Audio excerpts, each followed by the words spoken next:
Now from the Capitol Statuary Hall in Washington, D.C., representing Texas's 1st congressional district, Congressman Louie Gohmert. Congressman, if Congress will not or cannot do its constitutionally mandated job, it seems to me that the President of the United States really has no other choice here if he is to perform his constitutionally mandated job and keep his promise to the American people to secure the southern border permanently and once and for all. This is not an imperial president like we saw with Barack Obama. This is not him making up federal law like Barack Obama did. This is the president actually following the Constitution and following statute if he decides to declare an emergency. And I add one more factor to that. This is a president who cares more about America than he does other countries. And so that we have the proper perspective, Graham, you got to remember when President Carter totally screwed up the world by welcoming the Ayatollah Khomeini into Iran as a man of peace, and after which millions have died or suffered because of what Carter did, he declared a national emergency when our embassy was attacked. There were 51 American lives taken hostage, but on our border, there is a girl taken every day into sex trafficking, every day. And it is a national emergency. We've got people that, I mean, they're being killed, and, you know, Officer Singh is a good example out in California. But it is a national emergency, and I would submit, as bad as H1N1, the bird flu was in 2009, there were some people that lost their lives. What's happening, and by the way, a guy named Obama declared a national emergency over the bird flu. This is much, much more of a national emergency than even the bird flu, even Carter's screw-up in Iran. And all that the president has been asking for, Graham, is about 3 to 4% of the money that Obama and the Democrats proudly sent to Iran, the largest funder of terrorism. Just give 3 to 4% of what they sent to Iran that could be used for terrorism. Give that amount, just 3 to 4% of that, to defend our country and to defend our national sovereignty. And there are people all over America who will be better off. Some, you know, have lost their lives, but that's not the end of the story. I mean, I've got constituents that have been in car wrecks or been damaged. Just, it may not seem like a big deal, but to the girl who had a single mom, the two of them had to work even though she was going to high school, and her car was destroyed, and they didn't have comprehensive, they could only afford collision. She lost her car, she couldn't get to work, they were damaged, and the illegal alien with no insurance, he drove away from the accident. Those are people whose lives are irretrievably broken, and this is a measure that will help Americans, and it will stop that attractive nuisance of drawing people toward the American border, where over 1/3 of the girls are sexually molested on the way to America. Yep. And actually about 17% of the boys are sexually molested as well. This is a good thing for America. It's a good thing for those who are trying to get to America, force them to do it legally.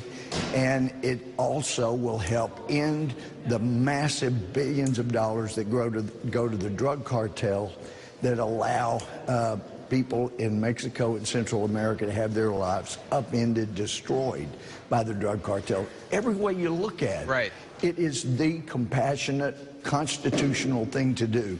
And Congress ought to have the nerve to give this president what they gave the power to Obama to do. And if we're not, it's absolutely more of a national emergency than the bird flu was. It is what any sovereign nation, Congressman, should do, and that is protect your borders. If you don't protect your borders, you don't have a country. And this is more than about politics. To me, this is a watershed moment when it comes to our national security. This is a moment in time I think we're all going to look back on, and we're going to say, hey, we won or we lost here, when fully 79% of Americans, the latest poll, Congressman, says they agree there's either a crisis or a problem at the border. So most Americans agree with the president. My question to you is, now minus 2 days after the president's address to the American people, what are your constituents saying in reaction to his speech and in reaction in general about this debate that shouldn't be happening but is happening about the border? Well, 90% are saying, look, get us a wall where we need it, secure the border, and Graham, some of that's coming from TSA family members, people that are not going to be paid if we don't get this resolved. They're saying we'll get by, but the bigger problem for our country is securing the border. We know we'll get paid back in the end. The banks are working with us, but in the meantime, just get the border secured. And you know, you've talked about it, but these comments by Democrats about, you know, oh, it's a 14th century solution to a 21st century problem. No, it's actually about a 3000 BC problem.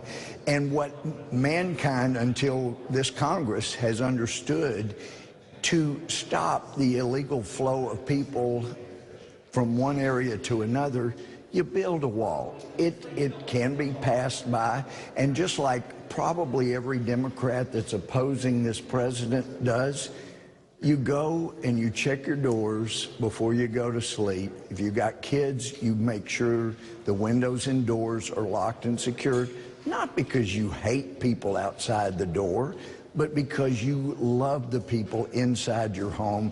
And yes, burglars can get around the security system, they can get around the locks, but it is one way to slow them down so you have a chance to react and prevent bad people from coming in and doing harm. They do that. It's why Obama built a 10-foot wall around his new home here in Washington. It's why some of our Democratic friends and Republicans live in gated communities or have walls around their homes.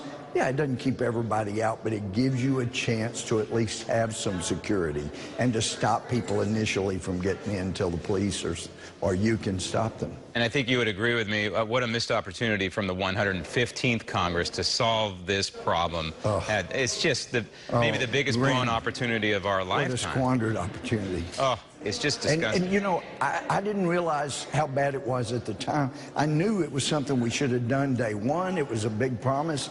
But apparently the president was being told, hey, Mr. President, we don't have the votes in the House, we don't have the votes in the Senate.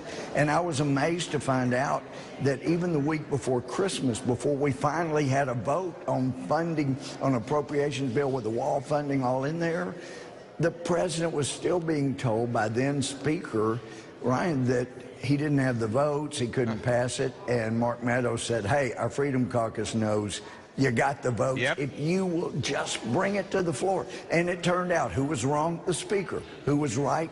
The people who were saying in the Congress, we got the votes, let's just do it, bring it to the floor. Ryan. And you said it, though. What a missed opportunity. It breaks my heart. I'm very serious. Ryan and Pelosi were on the same page on that one. You don't have the votes. Indeed, you did have the votes, Mr. President. He was getting some bad advice there from the Republican leadership. Yeah, for 2 years. What a shame. For 2 years he and got bad advice. I think you're right, Congressman. I think it's time to declare an emergency at the border. I've been saying it on this program for many, many months now, because it is an emergency. It's a war zone like that, down there like that. And the bottom line is, for people who say, hey, they're going to impeach the president if he does that, they're going to impeach him anyway. It's going to happen in 2019. Might as well secure our border. Congressman, thank you. Remove him. Coming up next, what our southern border could look like if the president wins this fight. Also ahead, why